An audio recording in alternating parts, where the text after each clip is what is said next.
Hey, what's going on, family? It's Luclin here, and today I am bringing you guys a really cool project that a friend of mine is working on, a really good friend of mine, the Grim Gary. It's called Project Epica Rex. It's a game that he's working on right now that is a, we'll say like an isometric kind of game. It's like an Ultima Online Minecraft mix with some Neverwinter Nights stuff in it and all kinds of really cool stuff. It's a really cool project that he's working on, and I have right here to show you guys the promo video that's on Indiegogo. We're going to play it here, and after the video, make sure you stick around. After the video, I'm doing an exclusive interview with the Grim Gary on his game, and we're going to talk about his game a little bit and let you guys get to know more about it. So here we go.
Hey, what's going on, family? It's Luclin here, and today I have a great treat for you guys. If you'll see on the screen here in front of you, it says Project Epica Rex, and it says Game Creator / Developer Interview the Grim Gary. Because why? Hello. Because he's here with me right now. Hello, everybody. Say hello to everybody there, How Gary. How are you? Hello, everybody.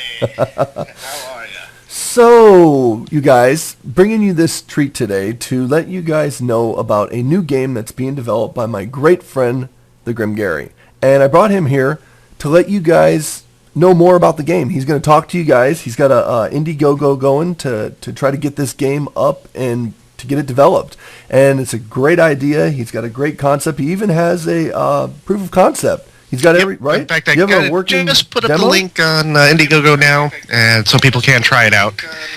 So you can at least try it. Do not take it as the final game, but you can at least see where it's kind of going. Exactly.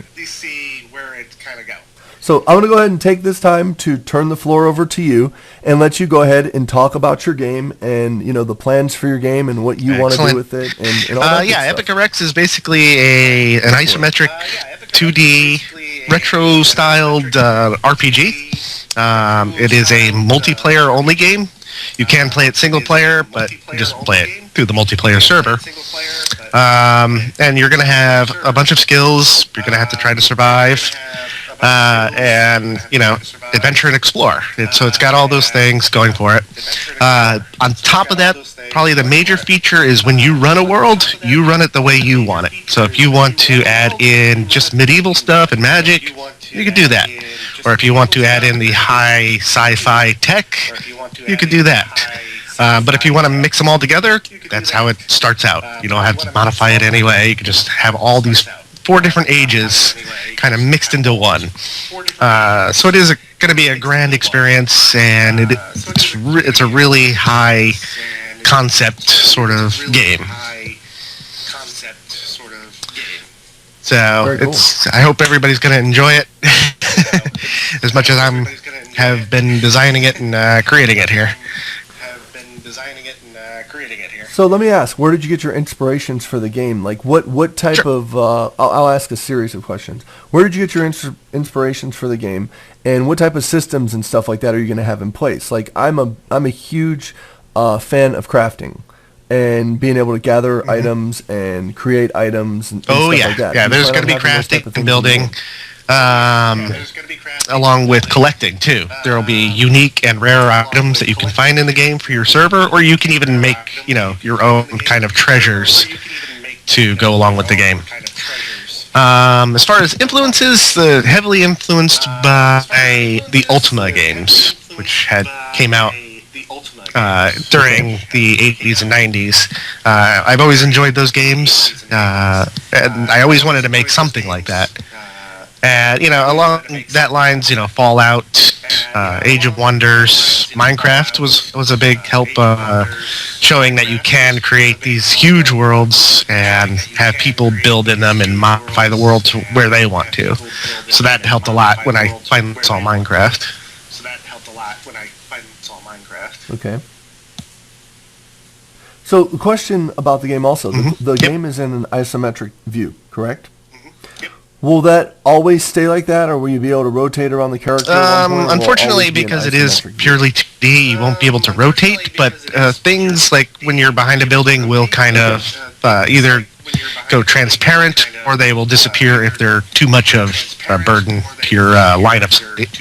So you'll be able to always see your character. Okay. Okay, how about like combat systems? Are you going to have like pretty intense combat, like magic casting? Yep, you'll be able to use ranged weapons, melee weapons, magic, high technology. I think one of the big things I'm going to have is you can launch a satellite into orbit and have satellite strikes if you want. So wait, so that brings me to my next question is, do you plan on having something in the game that's I like to call, like in Minecraft, very intricate, is I think Redstone is pretty intricate because you can create a game inside of a game with Redstone or even with command blocks with stuff like that. Do you plan on going to that level, or not in the beginning, or maybe later on down in the game? Do you plan on pretty doing simple something like devices that? at the beginning, like levers to open doors. It won't be as intricate as Redstone, where you have to lay out the redstone lines. It's going to be more like you when you set up your lever, you just put in coordinates or point at an object that you want to manipulate, and it'll do the manipulation of that particular square or item. Okay, I want to say something, because it's funny, because you said your influences were like Minecraft and Ultima and stuff like that. But you know what I sense in this? Yes, I because sense a lot of I played a lot of Neverwinter Nights. I used to code for Persistent World there, and yeah, so I that would probably be a setup for an influencer there. Okay. Very cool. Very cool. So you have just an Indiegogo, started this past week. It was on Kickstarter, but now it has moved to Indiegogo. So check that out, Okay. And it gives you more information there as well. Awesome. Very cool. I mean, like, do you want to? You're more than welcome to talk about whatever you want to talk about, like the Indiegogo. Is there, certain perks, for helping the game, get going? What do they get There's plenty of rewards. Starting at the $5 level, you're going to be able to get into the testing phase of the game. Starting at the $10 level, you're going to be able to get the game itself. And then it goes up from there. There's the special edition, which is $25, which will allow you to get more appearance sprites and pieces for your character, so you can look different than just the normal user. There's the $50 level, which is the super special edition, which includes even more building blocks and devices and stuff like that you can use. The $250 level, there's the unique edition. This is where I will make a sprite specifically geared to look the way you want it and add it to the game, and only you can use that. You'll have a special edition key that will unlock that, and nobody else can use it, but they'll be able to see it. Oh, wow. I was going to say, can they see it in multiplayer? They're going to be like, how do I get that costume piece? And they're going to be like, you can't. Okay, that's cool. It's mine, baby. That's so awesome. Then it goes. It just cool. basically goes up there. There's T-shirts. There's going to be I think a 36-page comic explaining the story behind the elements in Epica Rex, like how all these different timelines came to be and into one world, and what happened to these people and why are they here? Very, very cool. Now, is Epica Rex going to be? Is that the? That is just the project title. I think a lot of people get confused by that too. So, okay, but there is cool. a real title. I'm holding it back for now. Okay, cool. Very cool. Well, that's awesome, dude. I'm really excited about this. And yeah, you guys, this is really cool. And like I said, Grim Gary is a great friend of mine, and this project that he's doing is an awesome project, and it's going to be a really cool game. And I think it's going to work really well in our community. Contribute or pledge any money, there are other ways you can help. Just go to the Indiegogo page, like it on Facebook, tweet about it, leave a comment on the page, because that will help get exposure for the project itself. And if people do it enough and see it enough, I will give them rewards such as free copies of the games and stuff. So very, very cool. You hear that, you guys? Free copies of the game. That's a great game creator developer. Yeah, that is awesome, dude. I'm really happy for you. I'm really happy for you. This is gonna be so awesome. I can't wait to see where this working goes hard. It's gonna be really cool. All right, guys. Remember, all the links will be in the description down below. The Indiegogo link will be in the description. Grim Gary's Twitter will be in the description. His YouTube, because I'm pretty sure he's going to have videos on his YouTube page of progress that he's making on what he's doing in the game and stuff like that. So all the important things, as you know, you guys, will be in the always talking about it on Twitter. So follow me on Twitter, and you'll definitely get the updates. Well, that's awesome, man. I really appreciate this interview with you, and Thank you, about your game, and I wish you the best of luck. And everybody else out there, Let's go give them some support. Go to it. Thank you very much. Bro. We'll talk to you later, man. Bye-bye. All right, bye, everyone.